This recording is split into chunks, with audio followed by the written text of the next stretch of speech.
Olá pessoal, tudo bem? A gente vai estudar hoje a civilização grega, nosso conteúdo, nosso assunto do primeiro ano, do capítulo 5, a frente A. Eu sou o professor André e nós vamos caminhar pela história da Grécia. É claro que a gente vai tentar falar dos assuntos principais para que você possa entender um pouquinho dessa importante civilização, tá bom? A Grécia faz parte da Antiguidade Clássica, junto com a civilização romana, que nós vamos estudar posteriormente, tá? Nas próximas semanas. Então, o que eu queria falar para vocês inicialmente?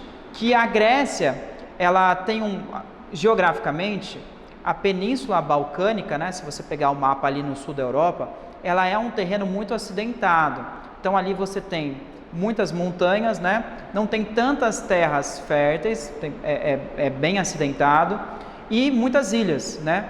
Muitas ilhas que compõem as famosas ilhas gregas.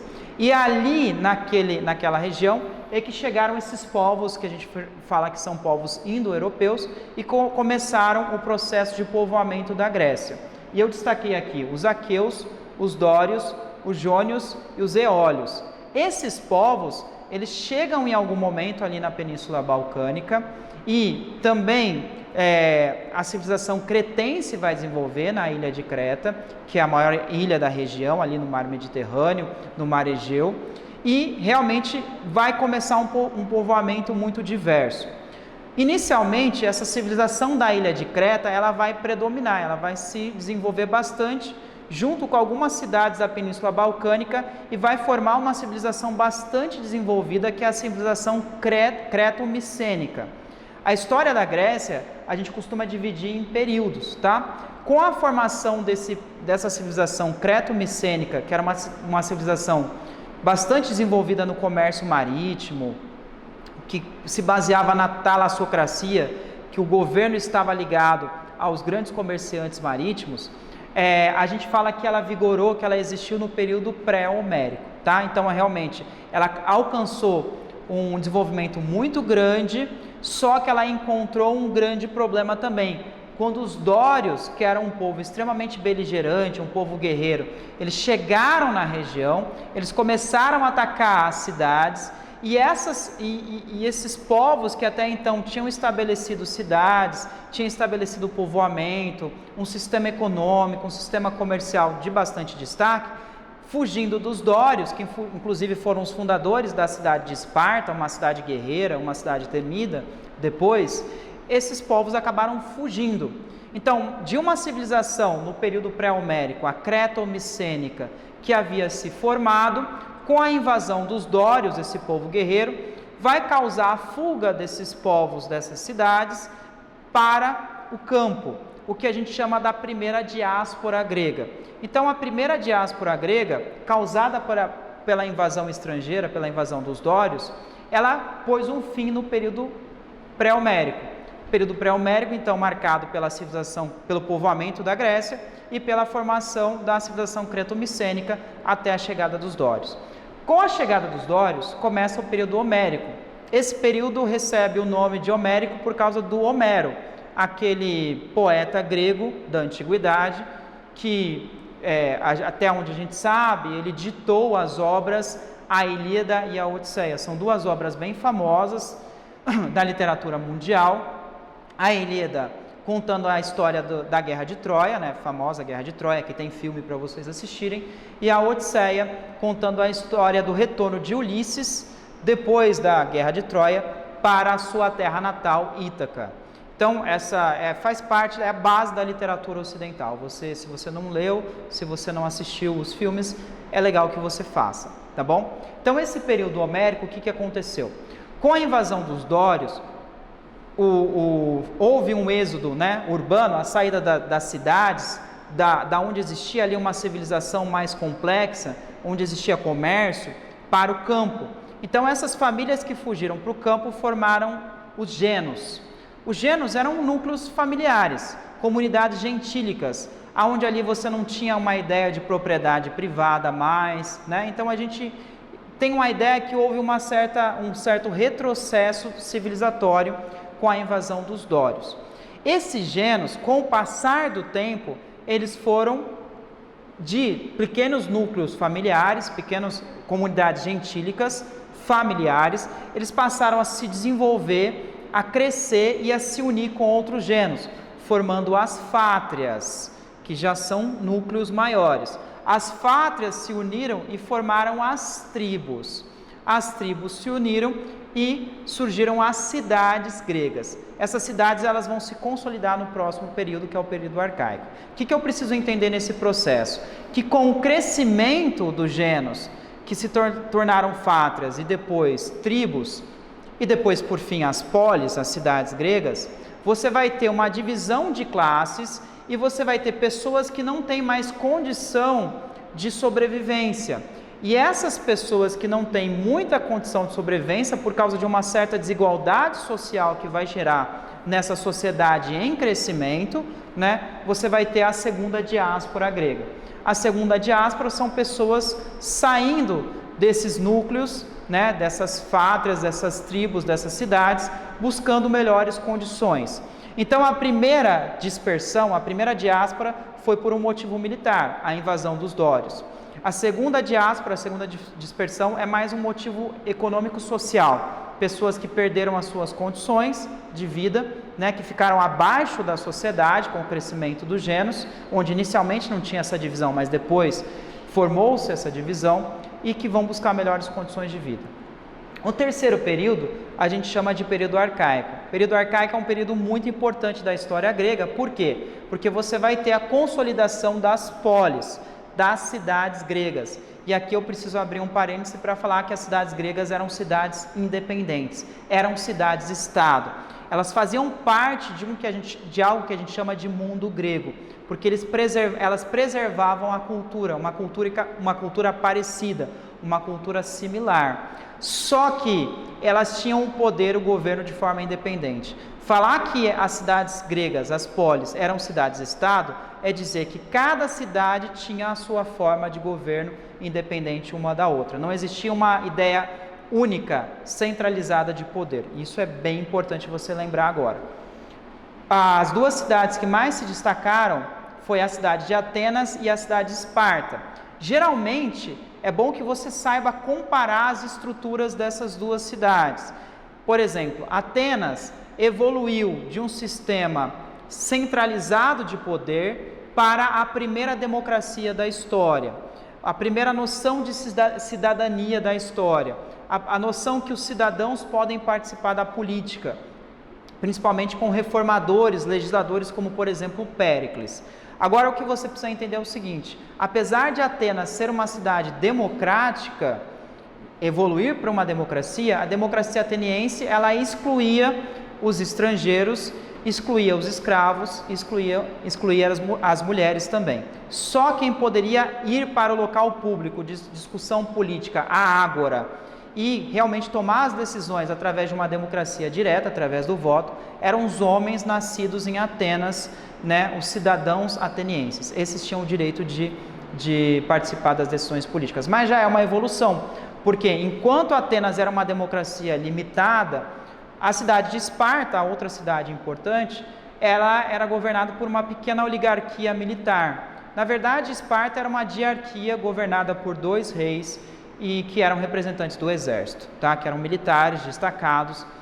Esparta era uma cidade militarista, Então, além de ser um governo mais fechado, com menos participação, Esparta tinha uma cultura voltada para a guerra. Tem aquela história que em Esparta, o menino desde criança, ele era treinado para ser um grande guerreiro. Aquelas crianças que nasciam com algum tipo de deficiência, algum tipo de defeito, raquitismo, alguma coisa assim, essas crianças eram descartadas, elas eram mortas. Isso a gente fala que é uma política de seleção, de eugenia, que depois, muito tempo depois, os nazistas fizeram lá no contexto da Segunda Guerra Mundial. Através das leis de Nuremberg e também durante a Segunda Guerra Mundial. Essa concepção falsa, de que uma pessoa é inferior à outra. Então, isso não surgiu com o nazismo. Os espartanos já faziam uma seleção. Quem não servia para ser um bom guerreiro, um grande guerreiro, não merecia viver ali né, tinha que ser excluído da sociedade. Então, os meninos eram criados para serem grandes guerreiros e, de fato, os guerreiros espartanos eles eram de excelência, eles eram guerreiros muito bons. Enquanto a cultura espartana era militarista, a cultura ateniense era uma cultura mais voltada para o ser humano, para o conhecimento. Vamos lembrar que os 3 grandes filósofos viveram em Esparta, né? Sócrates, Platão e Aristóteles. Então ali você tem o desenvolvimento do conhecimento humano, do pensamento, de explicações racionais, do teatro. Então uma cidade culturalmente mais voltada para a ciência, e Esparta culturalmente é mais voltado para as técnicas de guerra, para formar grandes guerreiros. Esparta, na economia, é uma cidade mais de agricultura, mais voltada para o consumo interno, menos comércio. E Atenas é uma cidade que contava com um porto muito importante, então tinha muito comércio, tinha também agricultura, mas tinha muito comércio, e principalmente você tinha ali o desenvolvimento, juntamente com o comércio, a chegada de informações culturais de outras regiões. Então, isso também ajudou no desenvolvimento de Atenas, mais voltada para o conhecimento cultural, e Esparta mais voltada para o militarismo, tá? Então, assim, essas 2 cidades, elas vão ser rivais, né? Elas vão tentar ali buscar a hegemonia, o domínio sobre a Grécia.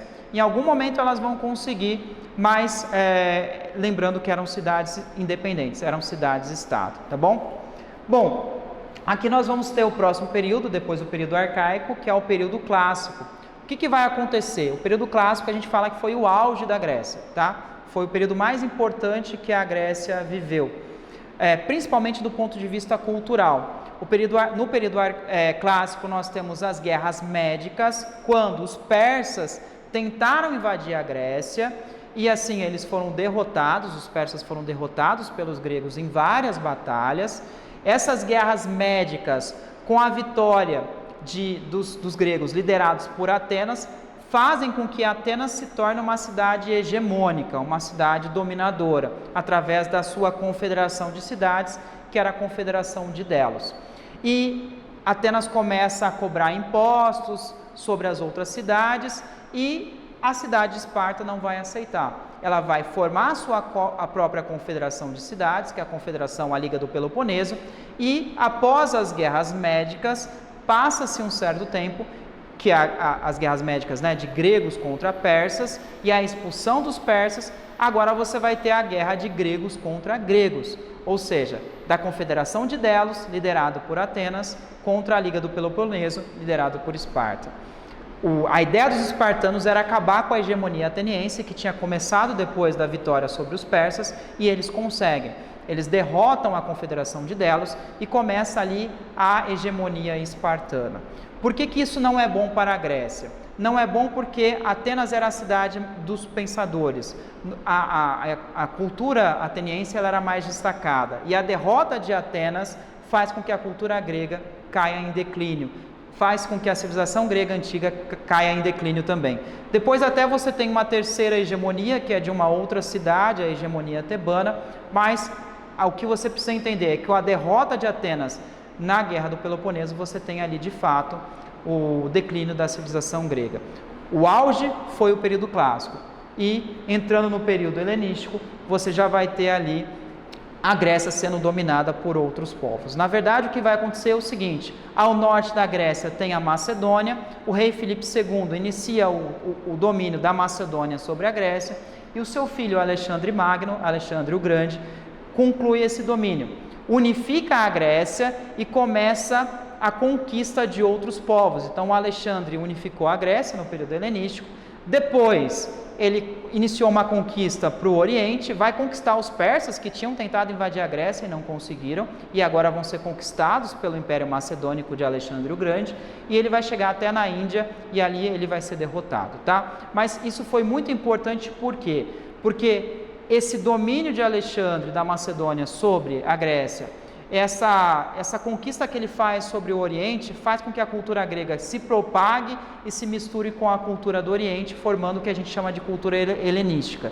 Isso foi muito importante para a história da humanidade, porque são duas culturas muito ricas que se fundem e que acabam se propagando, e que vai ser muito importante depois até para o Império Romano e para os períodos seguintes da história, tá? Então, a história da Grécia, recapitulando, período pré-homérico, a formação da civilização creto-micênica até a primeira diáspora, o período homérico, a formação do Gênos, o crescimento do Gênos até a segunda diáspora, o período arcaico, a formação das cidades-estado, das polis, a consolidação, a partir principalmente, eram várias polis, centenas de polis, mas destaque para Atenas e Esparta e as diferenças que eu capitulei aqui para vocês.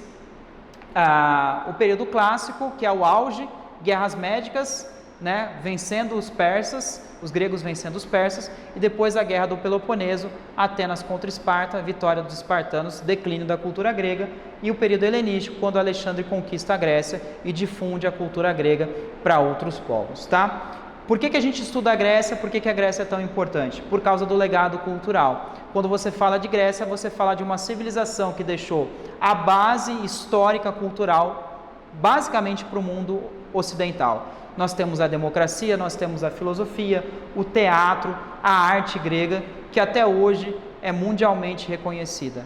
Então, a Grécia, por mais que na Grécia atualmente você não tem mais a mitologia grega, eles não acreditam mais numa religião politeísta, com deuses e características humanas, Zeus não é adorado, Afrodite, Atena, Hera, então essa religião ela se perdeu.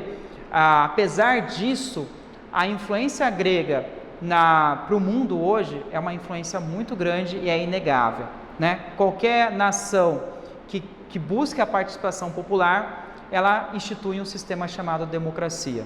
A democracia ela surge em Atenas. A filosofia até hoje ela é uma das ciências mais importantes da história humana. E a filosofia como ciência mesmo surge com os pensadores gregos. Primeiro a filosofia pré-socrática, quando os filósofos buscavam explicações para a origem do mundo, através do que a gente chama de uma filosofia cosmológica, né? A explicação racional para o surgimento do mundo, e depois uma filosofia mais voltada para o ser humano, como por exemplo com Sócrates, Platão e Aristóteles. Mas de uma forma geral é inegável a influência grega para o mundo, e nós concluímos aqui a nossa aula de Grécia Antiga, lembrando que se você tiver alguma dúvida você precisa entrar em contato comigo, faça as atividades que eu mando, assista aos vídeos e contem comigo.